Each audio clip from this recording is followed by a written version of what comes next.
7, we're going to talk about consumers, producers, and the efficiency of markets. This is a very theoretical chapter.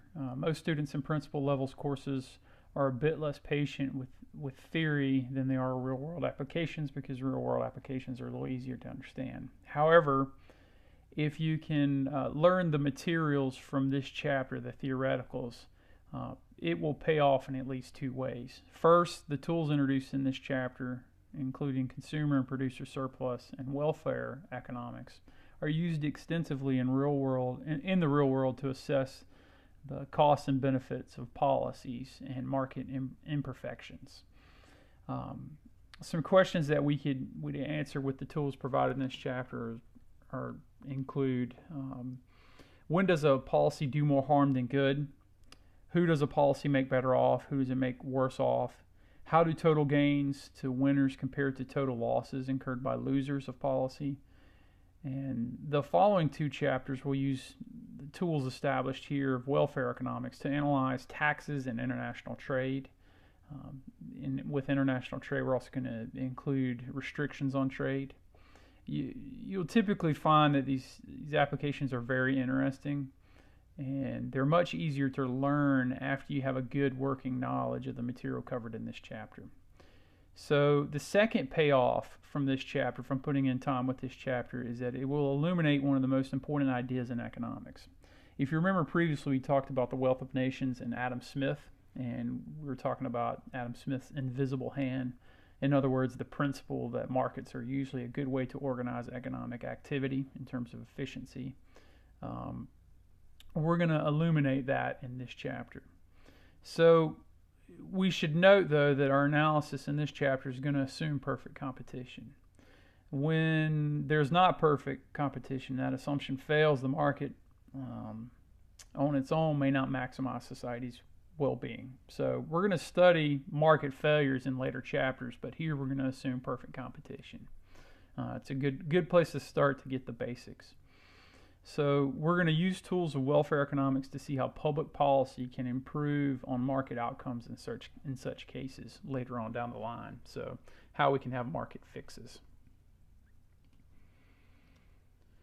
So first, let's start with welfare economics. So recall that the allocation of resources refers to how much of each good is produced, which producers are producing it, and which consumers are consuming it.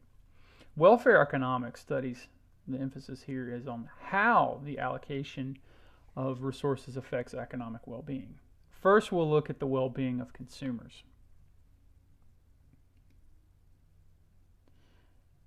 Here we talk about willingness to pay, often abbreviated WTP.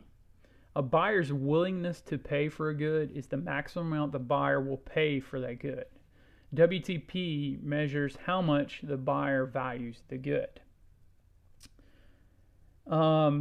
We have an example here of four guys: Anthony, Chad, Flea, and John. And if you know your rock and roll, Flea's kind of a giveaway. These four guys are members of the Red Hot Chili Peppers. If you don't know who they are, you need to learn. In the corresponding example in the text, I believe Mankiw uses the Beatles, so that's a little more dated. So we brought it up at least to the Red Hot Chili Peppers. If you don't know who the Beatles are, you need to get up and get out of my class right now too. Just kidding. Some may say that the name in the last row should be Josh, but it'll always be John in this example. If you know your rock and roll history, there was a change in there. So we have four buyers: Anthony, Chad, Flea, and John. And in this example, these four buyers, we're looking at their willingness to pay for an iPod. Okay. Anthony's willing to pay $250, Chad $175, Flea $300, and John $125. So again, the same people, same willingness to pay. We're talking about if the price of an iPod is $200, who will buy an iPod? An iPod. An iPad would probably be a better example at this point. And what is the quantity demanded? So Anthony and Flea will buy an iPod. Chad and John will not. Well, why is that? Well, an iPod is $200. Those willing to pay $200 or more will get one. Those not willing to pay $200 or more will not. Chad's not willing to pay that. John's not willing to pay that, so they will not get iPods. Anthony and Flea, they're willing to pay at least $200. In fact, Anthony's willing to pay $250, and Flea's willing to pay $300. Quantity demanded thus is 2 when the price is $200. Simple enough. So now we look at willingness to pay in the demand curve, and we derive a demand schedule. Okay, so we look at the different possible prices of an iPod. Look at the possible different prices of an iPod, and say some $0 to $125, $126 to $175, so on and so forth, $301 and up, and who buys. Okay, well, $0 to $125, all 4 guys buy. Okay, so there's 4. That's your demand, quantity demanded. 126 to 175, Chad, Anthony, and Flea are willing to buy. Gets up to 176 to 250, only Anthony and Flea. And then over 250, only Flea's willing to buy. Gets up over 300, over 301 and up, no one's willing to buy. So pretty simple concept. You just constructed a demand schedule for iPods, given this example. So next we'll use a demand schedule to draw a demand curve, just like in Chapter 4 when we first covered demand schedules and curves. So here we go. The table on this side consists of the first and third columns of the table in the preceding slide. The numbers in these columns are the demand schedule for iPods, and gives us the demand curve shown on this graph. So as you see the animation there, it follows when price is 301 and higher, quantity demanded is 0. So when the price is way up here, quantity demanded is 0. That part of the table is highlighted in the uppermost segment of the demand curve revealed here. So if the price falls to 300, then quantity demanded increases to 1. Remember, we had one person willing to pay 300. If the price is anywhere from 250 to, let's say, anywhere from 251 to 300, in between here, quantity demand is still 1. Okay. If price falls to 250, so it was down to 250, the quantity demand increases to 2. And if price is anywhere in the range of 176 to 250, quantity demanded is 2. Okay, and so on and so forth. So I don't want to go through the whole curve, but remember the table we had before? We're just illustrating it here.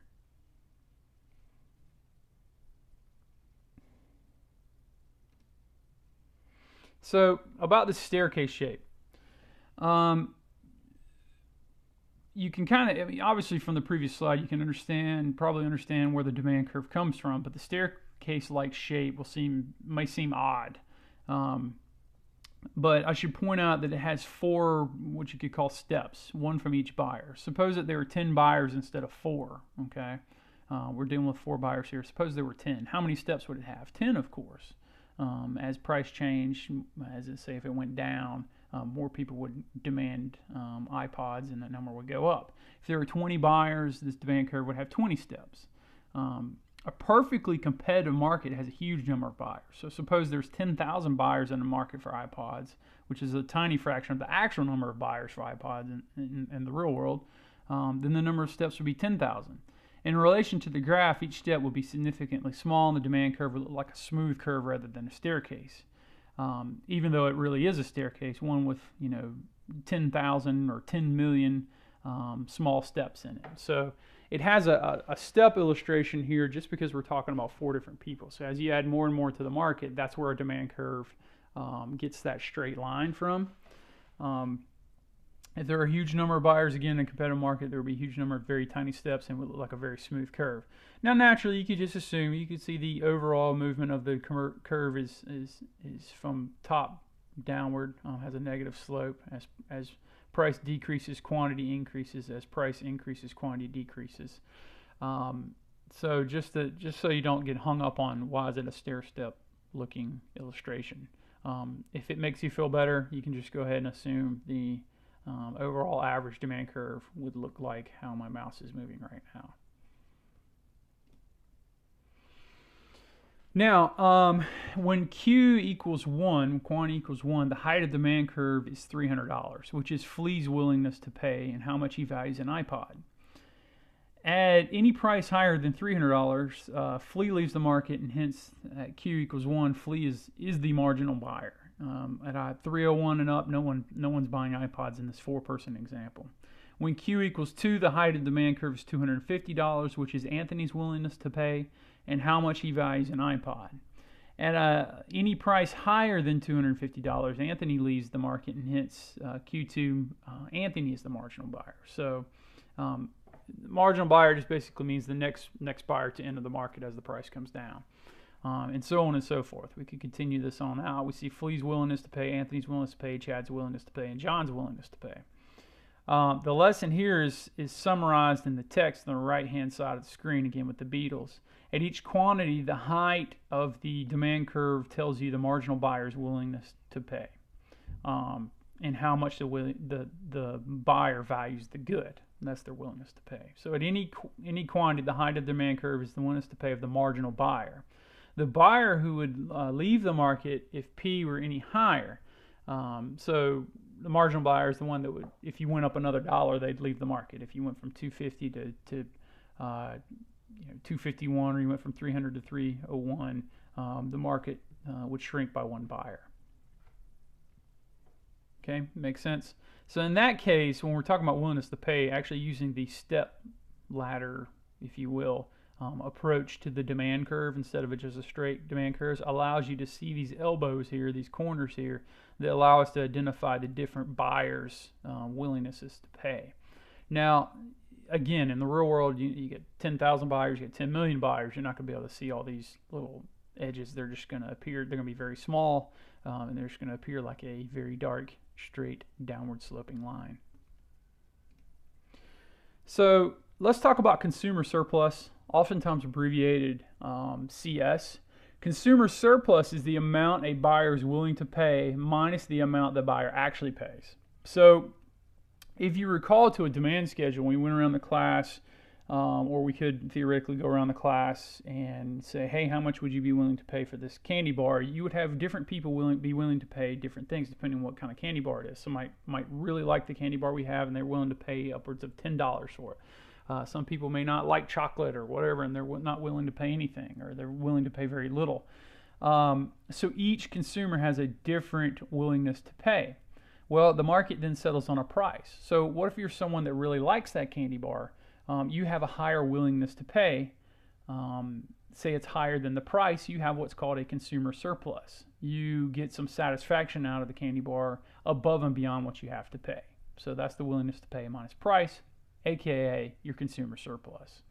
So again, we have our example of the Red Hot Chili Peppers here, Anthony, Chad, Flea, and John, and their willingness to pay. Let's say, suppose the price is $260 for an iPod. Flea's consumer surplus, again, his willingness to pay was $300, and minus the price is $260. He has a consumer surplus of $40. The others get no consumer surplus because they do not buy an iPod at this price. Remember, Flea has the highest willingness to pay. So total consumer surplus for all four of the Red Hot Chili Peppers here is $40. So if there were another band member that are willing to pay more, we would add up their total consumer, their individual consumer surpluses for a total consumer surplus. So be careful to notice that, hey, we're looking at just Flea's consumer surplus here, and then we're also looking at total consumer surplus.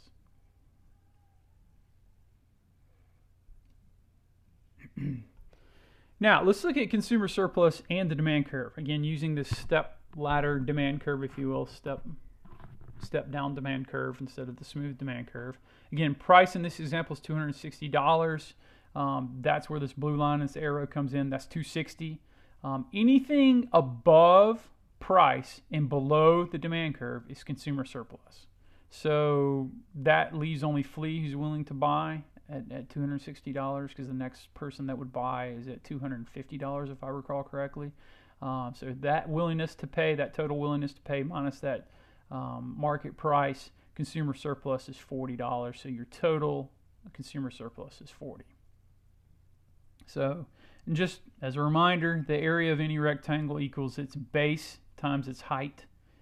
For the green rectangle on this slide, your base is 1. That's the quantity. Base is 1. And your height is 300 minus 260, which is 40. So 1 times 40 is 40. There's that math prereq coming through for you. All right, now let's suppose that price is not 260. Let's say it's 220. Okay, so now we've got Flea's willingness to pay, and we just hit up Anthony's willingness to pay.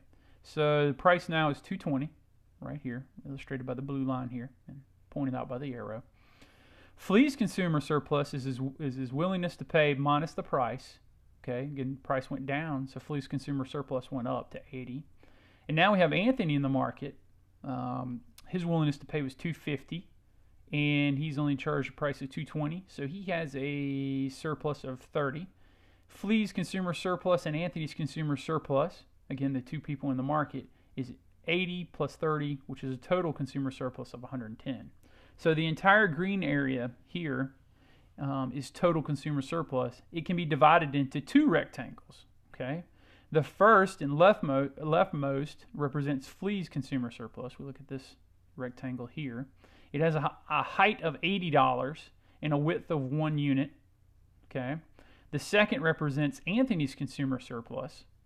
Okay, it has a height of $30, getting 250 minus 220, and a width of 1 unit. So you get one more unit, his marginal unit.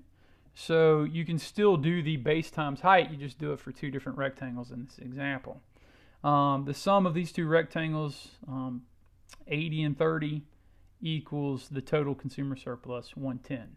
So on a test, I could give it to you mathematically, or I could have you just look at the graph and you can calculate the area of a rectangle. Maybe one rectangle, maybe a triangle if we use a smooth line, and you'll be able to do a triangle. We'll work through that later. All right, so the lesson here is total consumer surplus equals the area under the demand curve and above the price, from 0 to the quantity we use, so 0 to Q. Here Q is 2, so this area below this demand curve and above the price is consumer surplus. That's something you're going to need to remember.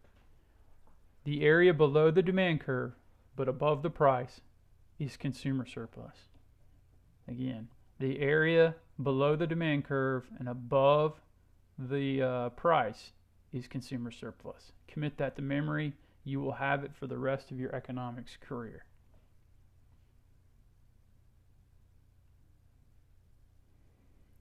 All right, I just went back a few slides.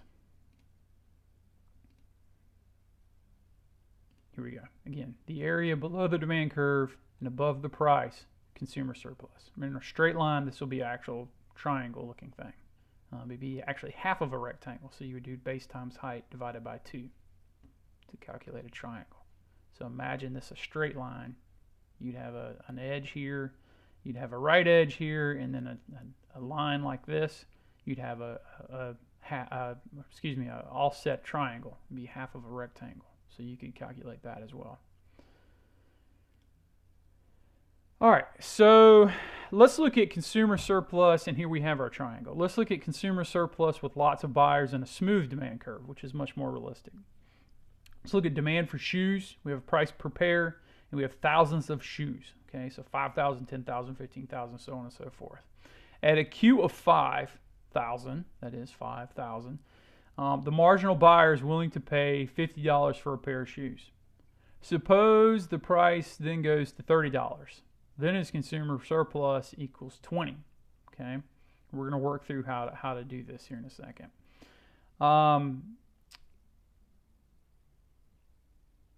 So don't worry about the numbers I just read off. I just want you to get the concept that when the price was $50 here for a pair of shoes, he sold 5,000 shoes. Okay, the consumer surplus was what? It was below the demand curve and above the price. So it was this triangle right here. Okay, that I'm highlighting with my pointer. All right. Price drops to 30. Okay. Now you sell, let's say, roughly 15,000 pairs of shoes. Okay.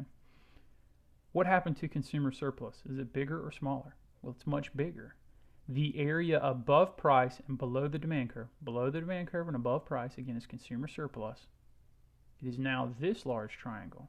Okay, so there's a lot more consumer surplus because the price is lower. And when the price is lower, people buy more shoes and they have a lot more consumer surplus. Remember, consumer surplus is simply willingness to pay minus the price. So if you lower the price and have the same willingness to pay, your consumer surplus is going to go up. So we take a look at consumer surplus, again, the area between the price and the demand curve, this triangle here, and the quantity from 0 to Q, which Q, when we get down to the price of 30, is 15,000 shoes. Okay. Now, recall the area of a triangle equals half times base times height. It's just half of a square or rectangle, however you want to say it. Imagine the other part of the square rectangle being here. You just calculate the entire area and then you divide it in half because it's just half of it. The height here is, we're from $60, that's where it intersects there, it's $60 down to 30. So the height here is 30. So, and then the zero, the quantity is 15. The quantity is 15. So we have 15 times 30. Base times height, and halved. So it would be $225 consumer. So some students make the mistake that the upper vertical intercept, say $60 in this example, for the height of the blue triangle. That's not the height. You have to. We're not starting at 0. It's a you can forget to subtract off the height from the bottom of the triangle from the height of the top of the triangle. So try not to make that mistake. I always take the 60, okay, minus what? The 30. Okay, so you want to know how much space there is between the 60 and the 30, and it's 30. Okay, very simple mistake to make, but it happens every year.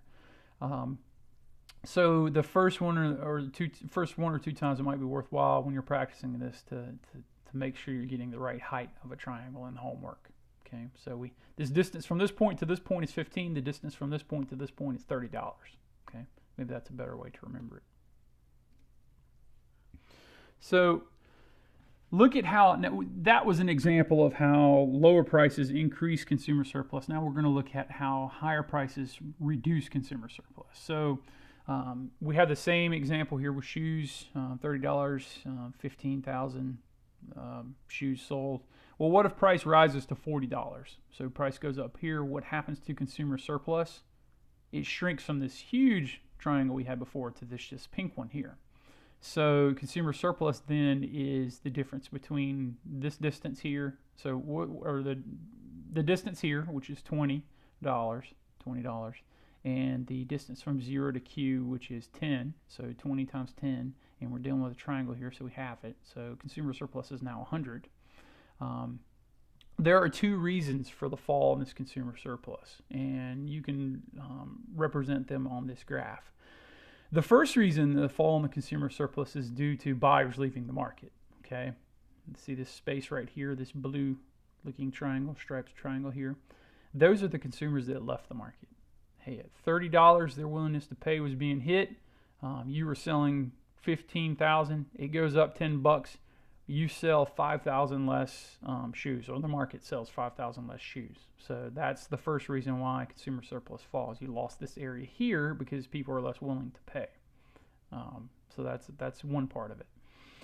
Secondly, in this area here with the green stripes is a fall in consumer surplus due to the remaining buyers paying a higher price. So again, these are the people leaving the market, and this is the fall related to the higher price, the difference between $30 and $40.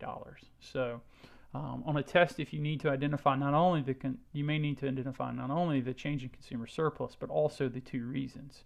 The people who are left outside here, hey, that's the people who used to buy the other 5,000, now they don't.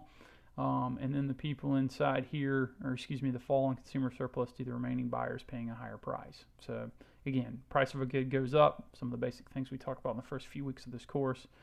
people are going to demand less of it, and it's illustrated here in this graph.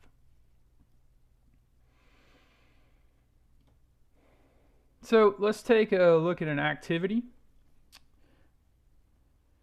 Let's look at consumer surplus. Let's find the marginal buyer's willingness to pay the quantity of 10. Okay, and then let's find the consumer surplus for a price at 30. Suppose price falls to 20. How much would a consumer surplus increase due to the first part, buyers entering the market, and existing buyers paying a lower price? So this is 4 examples with multiple parts we're going to work through. All right, so the answer to the first question of find the marginal buyer's willingness to pay at Q10. At quantity 10, the marginal buyer's willingness to pay is $30. You just see where it hits the demand curve. Simple as enough. Willingness to pay is at $30. Second question, find the consumer surplus at the price of $30. So we're looking here at a price of $30. What is the consumer surplus? Again, above price and below the demand curve. This triangle here, we just need to calculate that. The difference, the distance at this point rather is 40 minus 30, so that's $10. And the 0 to Q, the distance from 0 to Q here is 10 units. Okay, so 10 times 10 and halved, because we're dealing with the triangle here, not the whole rectangle, dealing with just the triangle. So half times 10 is 50. Okay. Now let's say the price falls to $20. Okay, in this example we're talking about, suppose the price falls to $20, how much consumer surplus increased due to buyers entering the market? So again, the different spaces here. The consumer surplus for additional buyers entering the market, which is simply the distance from here to here and the distance from here to here, which is 10 times 10. And again, or excuse me, I'm sorry. The distance, I had this correct. The distance between the price going from $30 to $20, that's $10. Okay. And then the distance where we increased, again, if you go down from 30, if you had 30, you were selling 10,000 shoes. If you have 20, you're selling 20,000 shoes. That's a distance of 10 as well. So a distance of 10, a distance of 10, but we have a triangle here, so it's half this rectangle. 1/2 times 10 is $50. These are the additional people entering the market because the price went down. Remember in the previous example, we talked about losing these people if the price went up. In this example, we have a price going down, so we gain these folks. These are additional buyers. The additional buyers' consumer surplus, I should say.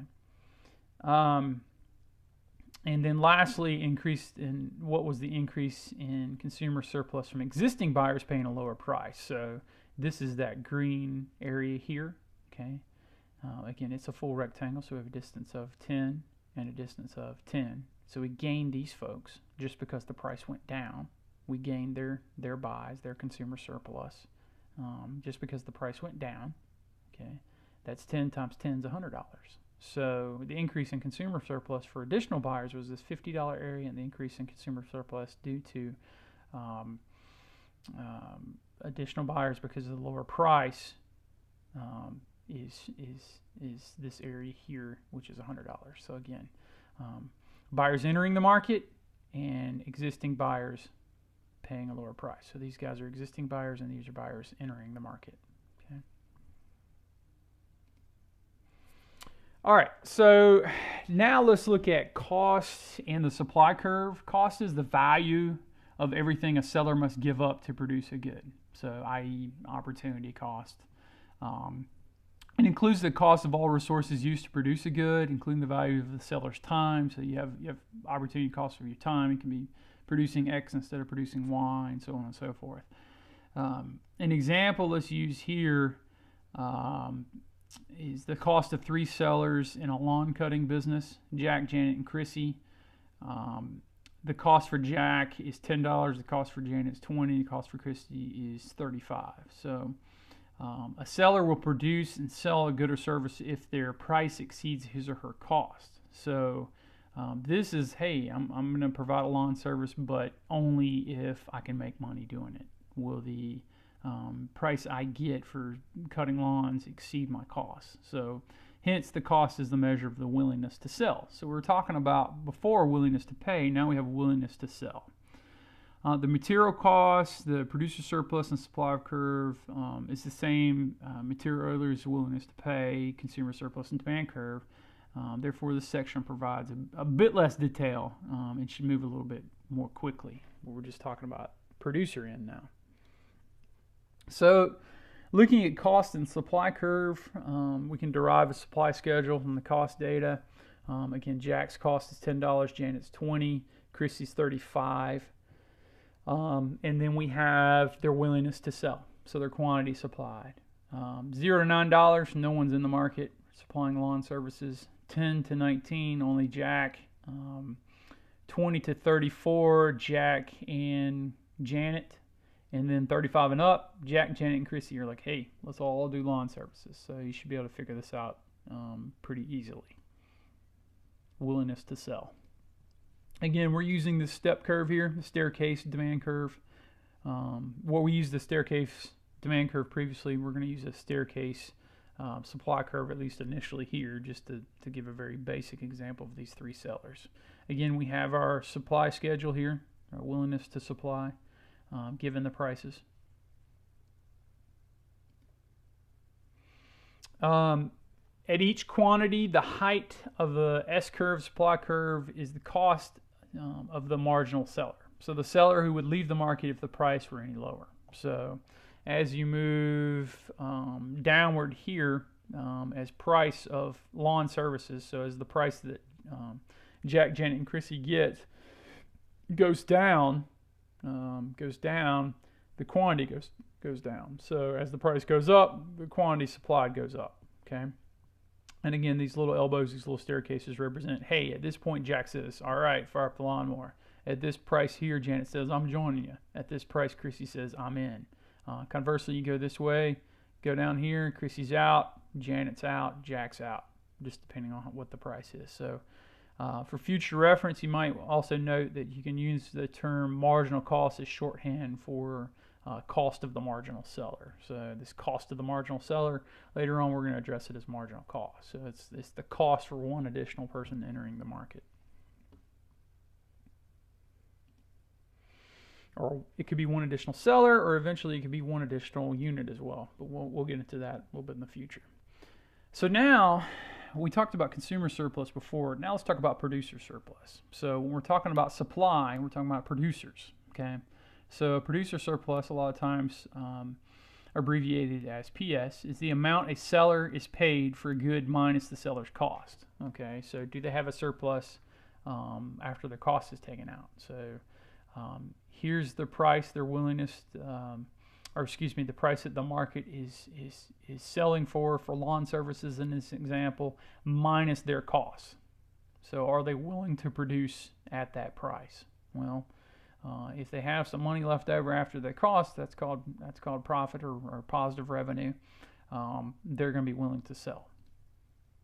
So, looking at the supply curve and producer surplus,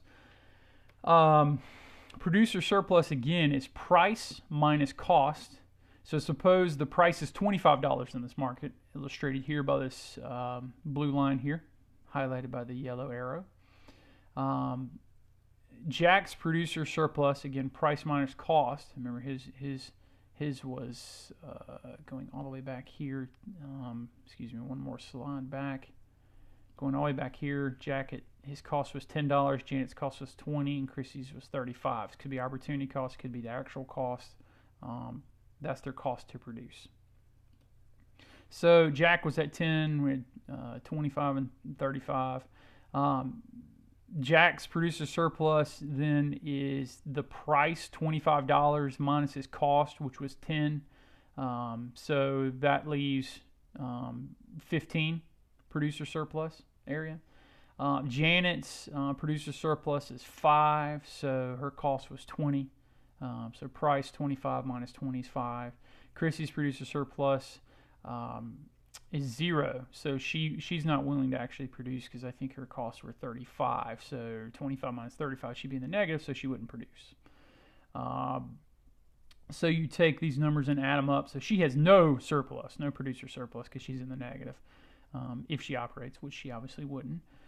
So total producer surplus then is Jack's producer surplus of 15 plus Janet's producer surplus of 5, which is 20. Very simple example. So total producer surplus equals the area above the supply curve and under the price. So above the supply curve and under price. So in consumer surplus, we were talking about above the price and below the demand curve up in this area. Now we're switching to producer surplus. We're talking about above the supply curve and below price. Okay, that's another one you want to commit to memory. No matter what you do in economics moving forward, that will always be the case. Consumer surplus, producer surplus. So again, producer surplus with lots of sellers and a smooth supply curve is illustrated on this slide, just like we did before with consumer surplus.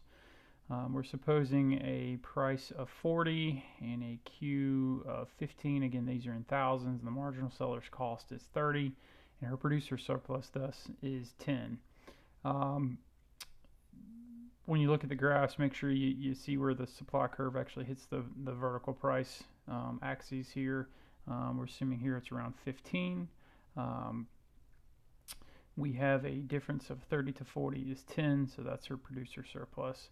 An additional 1,000 pairs of shoes.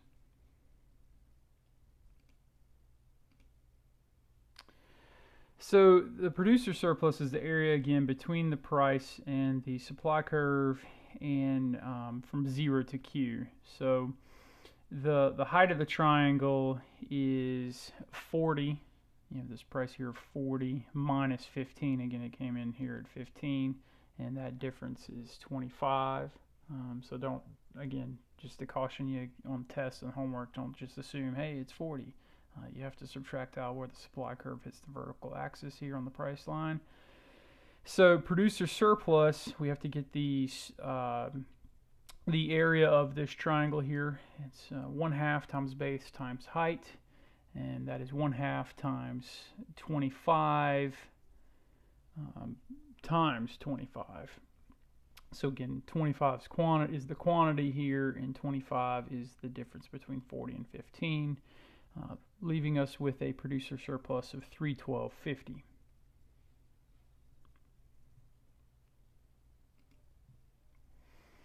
So how a lower price reduces producer surplus. So here we're going to assume that price falls to $30. So we're dropping down from 40 down to 30. We're losing this whole striped area here in both colors. Remember, these are two different types of losses. But let's look at the area of producer surplus now, which is illustrated here in yellow. 1/2 base times height, that's 1/2. 15 is the quantity times 30 minus 15, which is 15. And you get 112.50. Now, there are two reasons for this fall in producer surplus, just like we talked about with consumer surplus. The first area here, striped area with the blue stripes, is a fall in producer surplus due to sellers leaving the market. Again, the price went down, so naturally some sellers are going to not be willing to sell at that price, so they're going to leave the market. That's represented by this sideways triangle here with the blue stripes. And then the second piece of the market that's missing now is related to the fall in producer surplus due to the remaining sellers getting a lower price. So the sellers that stay in the market may slow down their production and not produce as much because they're not getting as much as, or they're not getting $40 and they're only getting $30 for shoes now. So they're less willing to supply as many, so quantity falls back from 25 to 15. And that loss in producer surplus is represented here by this green striped rectangle. So looking at an example, work through a couple things here. We have a vertical supply curve running through 0. We find a marginal seller's cost, Q equals 10, and find the total producer surplus if the price was 20. And then we're going to suppose that the price rises to $30. We're going to find the increase in producer surplus due to selling 5 additional units and getting a higher price on the initial units. So this is a multiple step problem here. So again, the first part, we want to find the marginal seller's cost at a quantity of 10. So we come over here, we say Q10. Here's your Q10. Go up to where it hits the supply curve, and the marginal cost, again, supply curve is synonymous with your marginal cost curve. So the answer here is 20. So where it hits the supply curve, you come over and see that it's $20.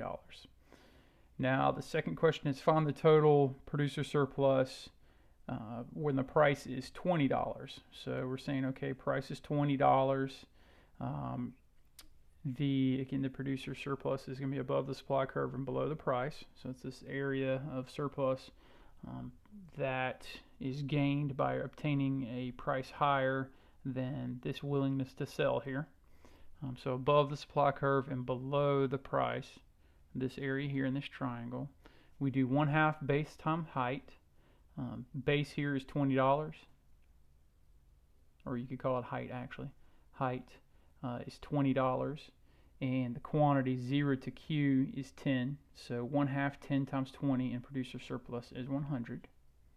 Now we're going to assume that the price rises to $30. We're going to find an increase in producer surplus due to the first part on part C. We're going to say selling an additional 5 units. So producer surplus on additional units, we're selling an additional 5 units. Okay, we're looking at marginal here. Selling additional 5 units. So that's the additional height from 20 to 25. And for a new price of $30, price was $20, so that's a $10 increase. So that's your additional units there. Actually, I misspoke. I apologize.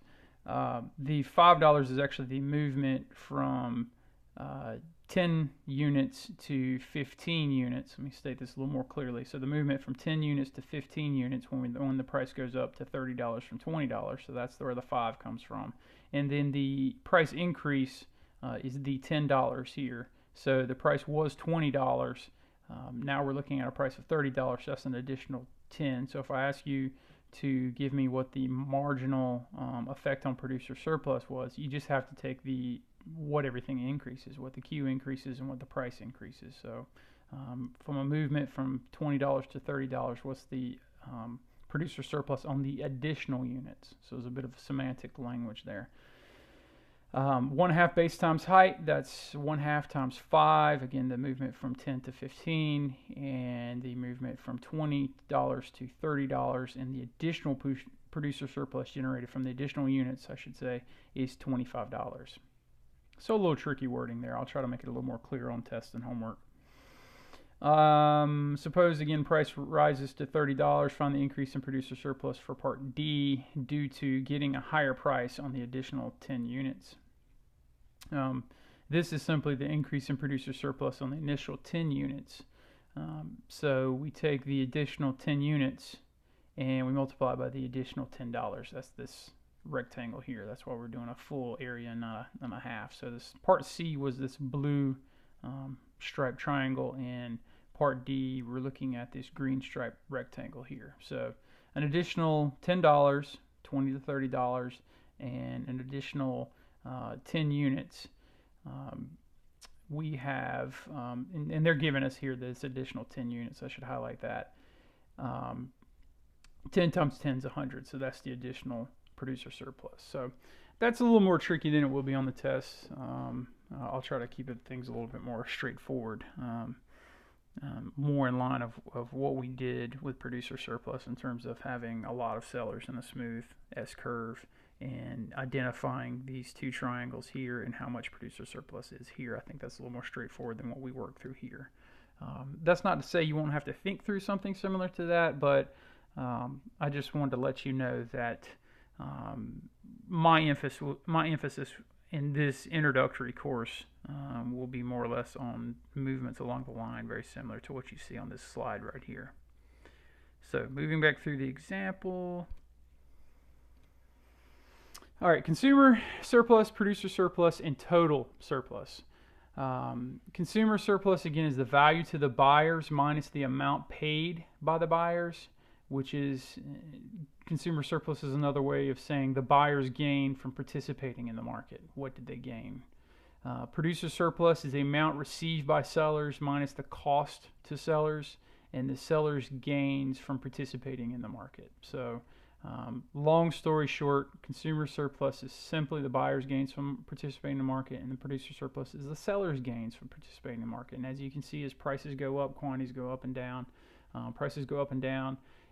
Both consumer and producer surplus change. So you need to be adept at recognizing what's going to change, which one's going to get bigger, which one's going to get smaller. You need to know how to calculate consumer surplus and producer surplus, and be able to give not only definitions but also numbers when given examples. Now, simply total surplus is simply consumer surplus plus producer surplus. It is the overall total gains from the trade in the market. So it's the value of the buyers minus the cost to the sellers. Very simple. And just to clarify, when I say participating in the market, it just means buying and selling. It may also help you to say that consumer surplus measures the net benefit to the buyers, which is the value they get from the good. The value they get from a good is a gross benefit minus the pay that leaves the net benefit or consumer surplus. So similarly, producer surplus is the net benefit to the sellers. So they're net benefits to either the buyers or the sellers. I didn't put net benefit on the slide because it's not in the book, but if you wish, you may add it if that makes it a little easier for you to understand. Moving forward. So moving on to the market's allocation of resources. In a market economy, the allocation of resources is decentralized and determined by the interactions of many self-interested buyers and sellers. Basically, the market is a result of the actions of buyers and sellers and not necessarily a centralized economy. Is the market's allocation of resources desirable? I would argue that they're highly efficient, much more efficient than if you try to have a centralized power to it. That's why communism doesn't work, because there has to be a central planner. So there's too much to plan. I don't know how much you like candy bars, and if I raise the price, what the effect's going to be. The market determines that. So I could have a shortage, I could have a surplus, all depending on the price allocation. So you can consider, would a different allocation of resources make society better off? Again, I would argue that market's going to do it most efficiently. To answer this, we use the total surplus as a measure of society's well-being, and we consider whether the market's allocation is efficient. So we're gonna look at market allocation and efficiency now. It's worth noting that policymakers also care about equality. Though the focus here on this lecture so far is going to be on efficiency, and equality simply means access to, in terms of economics, equal access to opportunities. It doesn't necessarily mean that everyone has equal resources. It just means that everyone has equal access to the market and opportunities to do things like start businesses or participate in a market as a buyer. So, getting back to the market's allocation of resources being desirable, this question is really important because the answer to it has implications on the proper role and scope of government. I alluded to more centralized governments like socialized countries or communist countries versus free market countries like the U.S. If that market's allocation is generally desirable, then the role of the government should be limited to the protection of property rights, national defense, and so forth. Property rights are important in that if you take your property and produce a good, be it your land, your labor, whatever it is that is yours, and someone can just come take it from you, or your capital, if someone can just come steal your truck you're using to deliver your goods, or steal your building you used to produce widgets, whatever it is, there has to be some sort of entity to enforce, I should say, property rights, so that a market economy can operate without a lot of shenanigans going on, for a lack of a better term. Obviously, national defense is important. If you're a country that's constantly being invaded, you can't really concentrate on your economy, and so on and so forth. So public policy may potentially be able to improve on a market's allocation if there are issues like unfair trade, if there are issues like national defense issues, if there's issues where property rights aren't being enforced. Certainly the government can intervene and improve conditions. So let's talk about efficiency. Again, within the spectrum of total surplus, which is simply the value to the buyers minus the cost to the sellers. So an allocation of resources is considered efficient if it maximizes total surplus. So we want to maximize the total surplus. We want to maximize producer and consumer surplus. Now, efficiency in terms of economic efficiency means that goods are consumed by buyers who value them most highly because they're willing to pay the most. Again, that improves surplus. And goods that are produced by producers with the lowest cost. So producers that operate the most efficiently at the lowest cost are able to sell more of their goods. They're either able to outproduce their competition and also do so at a lower cost, which means it minimizes the price for the goods. If you had a bunch of lumbering companies going about their business in very inefficient ways, the prices are going to be higher. And then lastly, efficiency means raising or lowering the quantity of good would not increase the total surplus. We're always operating at a maximum efficiency in terms of producers producing at the lowest cost and the highest bidding buyers getting the goods. The goods are consumed by the buyers who value them most highly. So now we're going to look at evaluating the market equilibrium. Again, we're putting supply and demand back together on this graph as we did previously. The market equilibrium here is where supply and demand come together. The equilibrium price is $30. As you can see here, the quantity is 15,000. Okay, these are in thousands again. I assume we're still talking about shoes here. The total surplus will be this consumer surplus that you find in this triangle area that is below the demand curve and above price, consumer surplus, plus the producer surplus, which is the area below price but above the supply curve. So these two triangles added together. So which buyers consume the good? Every buyer whose willingness to pay, if you remember that from we were talking about consumer surplus, is greater than or equal to $30 will buy. So anyone that's willing to pay $30 or more are going to buy in this market. Every buyer whose willingness to pay is less than $30 is not going to buy. So the buyers who value the good most highly are the ones who consume it. I should remind you that each quantity here, the height of the demand curve, is the marginal buyer's valuation of the good. Hence, buyers from 0 to 15 that are buying these quantities here all value the good at least as much as the price. So they all have a willingness to pay of $30 or more. So they'll purchase the good at market price. Now, if you look at price, let's assume it went up to $50. What happens? Well, you drop back here to about a quantity of 5,000. So there's less buyers willing to buy that. So that speaks to that willingness to pay, and the buyers who value the goods most highly are the ones that consume it.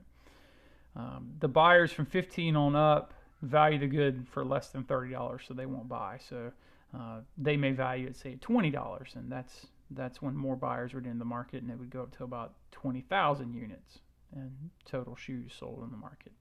So hopefully that's clear by now. So which sellers produce the good? Every seller whose cost is less than or equal to, again, it's a marginal cost. The supply curve is synonymous with marginal cost here. Every supplier whose cost is less than or equal to $30 will produce the good. And every seller whose cost is greater than $30 will not. Obviously, if your costs were greater than what the market was yielding for your product, you wouldn't sell it because you would sell it at a loss. So the sellers with the lowest cost produce the good. All right, so because the height of the supply curve tells us the seller's cost, their cost schedule, what they're willing to sell things for, we can determine the following. The sellers in the first 15 units have a cost less than $30, so it's worthwhile for them to produce the good. Other sellers have a cost greater than $30, so they will not sell if the price is equal to 30. So if your price is over 30, you're not gonna supply in this market. You're just gonna hold back. So does the equilibrium quantity maximize total surplus? Well, let's test it here.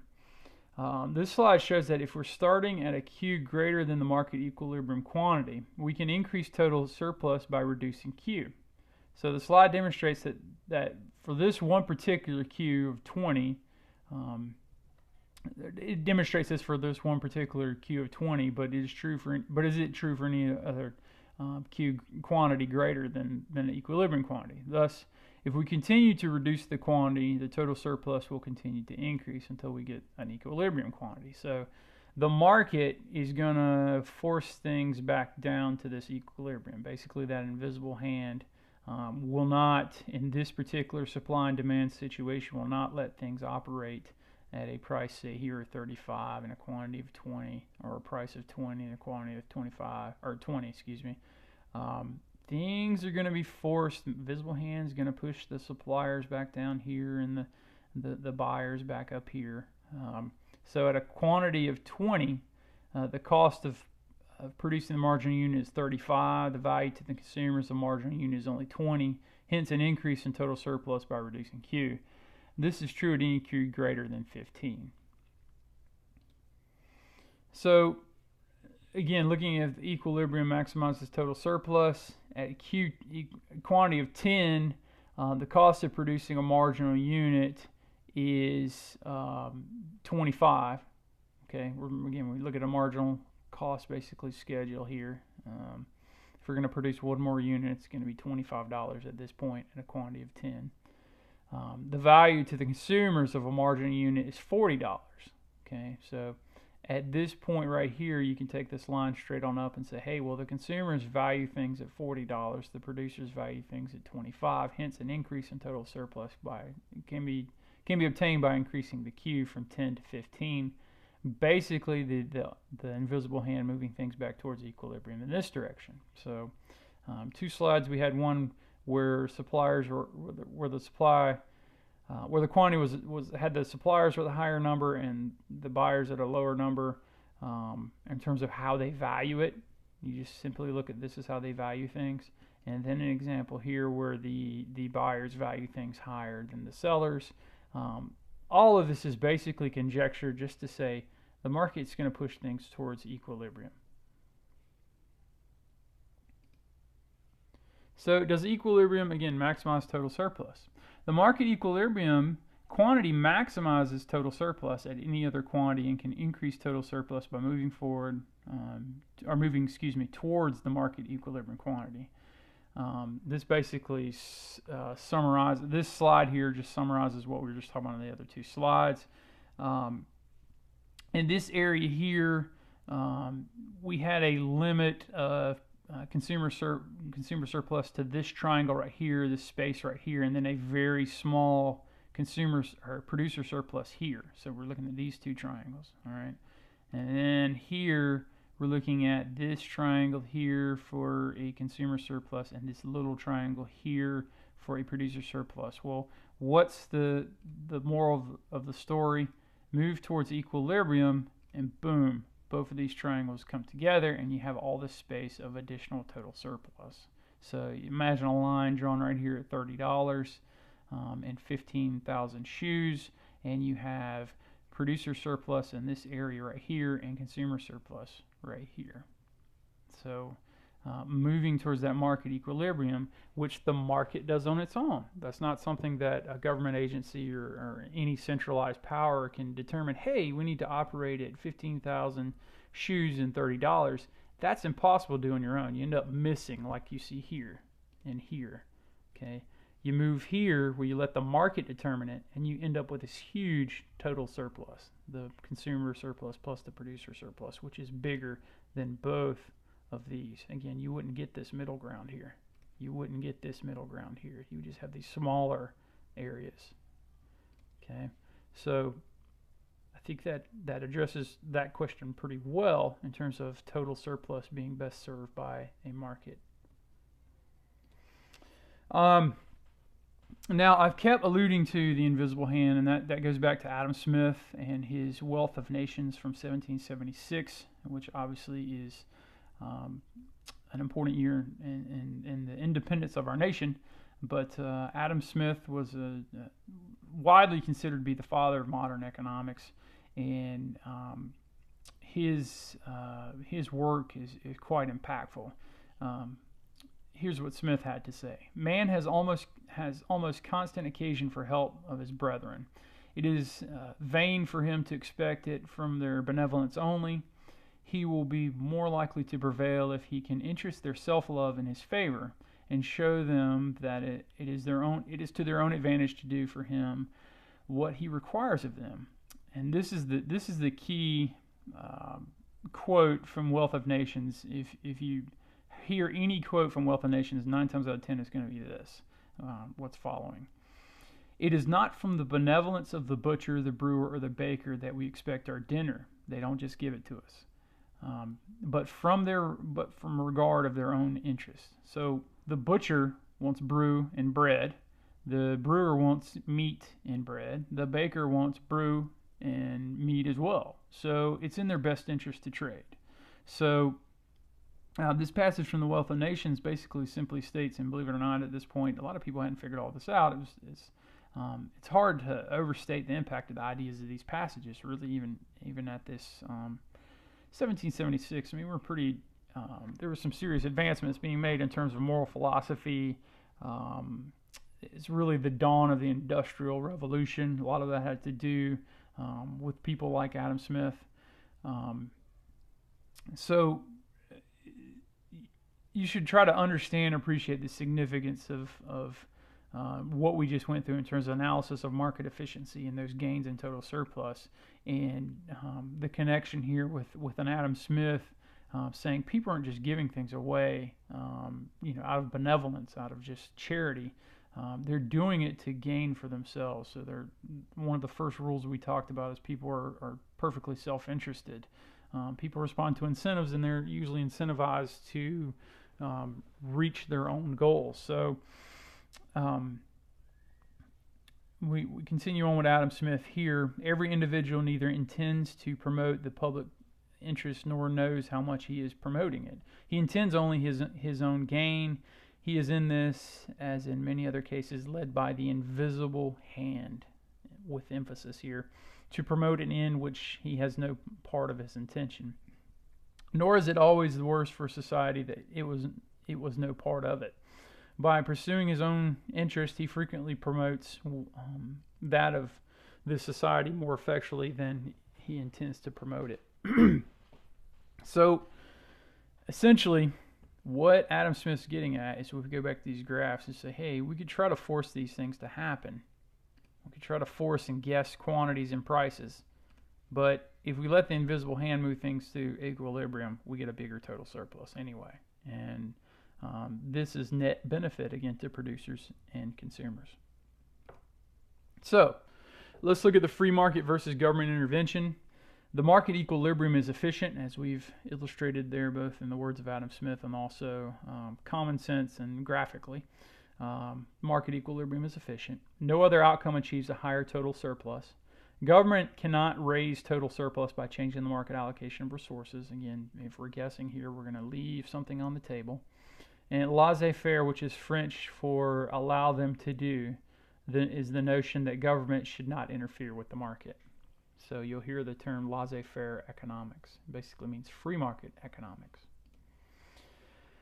So looking at the free market versus central planning, again, central planning is generally government planning. An example of a central planner is the communist leaders in the former Soviet Union.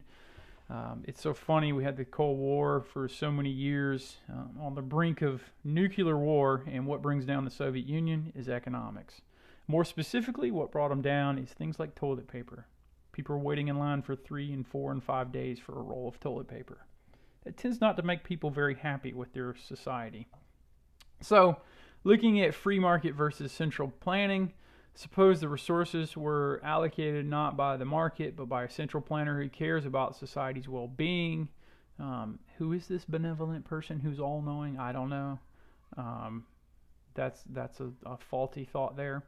So to allocate resources efficiently and maximize total surplus, the planner would need to know every seller's cost and every buyer's willingness to pay for every good in the entire economy. You know anybody like that? I don't. This is impossible, and why centrally planned economies are never very efficient, and why they run out of things like toilet paper. Not cool. So, starting to wrap up this chapter in this video lecture, this chapter used welfare economics to demonstrate one of the 10 principles of economics. Markets are usually a good way to organize economic activity. It's important to note we derive these lessons assuming perfectly competitive markets. Okay, many buyers, many sellers.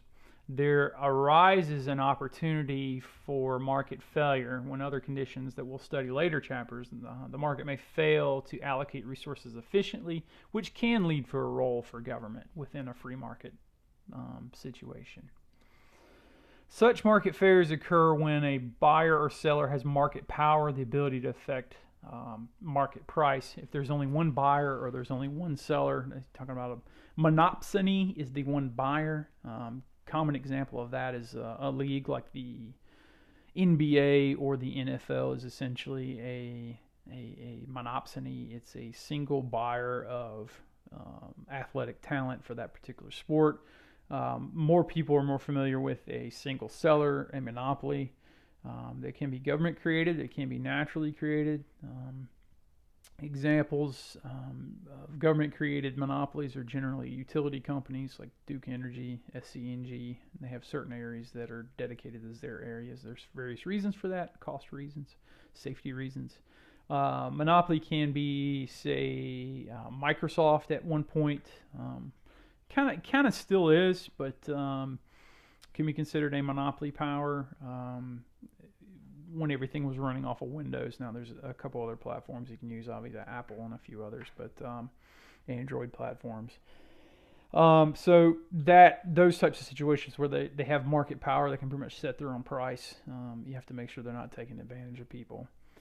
Transactions can have side effects called externalities that affect bystanders. Examples are pollution. If you have this company that's producing, say, steel, and they're taking very little regard for the environment, they could be polluting both air and water, which can have a lot of effects on local health, drinking water. These things are all called externalities, and when you have those, they have costs. So there's a cost that the company doesn't necessarily inherit, but that the society does. So the government, there's a role there for them to enforce that. So we'll use welfare economics to see how public policy may improve on the market outcome in such cases. Despite the possibility of market failure, the analysis in this chapter applies in many markets, and the invisible hand remains extremely important. So there's not always a perfectly competitive market, but most times, especially in a domestic economy like the U.S., there generally are many buyers and many sellers in each market. So it's important to point out that market power, which is italicized there, in externalities, which is italicized in the second bullet point there. We're going to define those more formally later in some chapters, but the overview I gave you is sufficient for now. So in summary, the height of the demand curve reflects the value of the goods to buyers, their willingness to pay for it. That's their demand schedule. Consumer surplus is the difference between what buyers are willing to pay for a good and what they actually pay. On the graph, consumer surplus is the area between price and the demand curve. Okay, so it's that upper area. The height of the supply curve is the seller's cost of producing a good. Sellers are willing to sell if the price they get is at least as high as their cost. Producer surplus is the difference between what sellers receive for a good and their cost of producing it. And on the graph, the producer surplus is the area between the price and supply curve, that lower area below the price and above the supply curve. Add them together, you have total surplus. So to measure a society's well-being, we use total surplus, which is the sum of the consumer and producer surplus. Efficiency means that the total surplus is maximized. We're getting as much of that surplus as we possibly can, and that goods are produced by sellers with the lowest cost. They're very efficient, and that they are consumed by buyers who have who value them the most. Basically, they have the highest demand for the product. The willingness to pay is highest. Under perfect competition, the market outcome is efficient, as we illustrated in those 3 graphs we went through several times. Altering it would reduce total surplus, as we showed there. So the invisible hand that Adam Smith talked about is quite effective. So again, a very, very theoretical chapter. Can be dry in places, but I'm telling you, it's well worth the investment. Make sure you go through this one. You may need more than one time through, both on this presentation and also on the reading, but I can promise you that moving forward, if you have a good understanding of this chapter, it's going to make really the last third of the course a lot easier for you when we start talking about different types of market failures, externalities, monopolies, oligopolies, and so on and so forth. So really take some time to lay the foundation right now, and it will pay dividends, I promise you. This is it for this particular lecture. Please let me know if you have any questions. I'm available by email, phone, however. Please don't hesitate to reach out and send me a message if you have any questions, and I will talk to you next time. Thanks.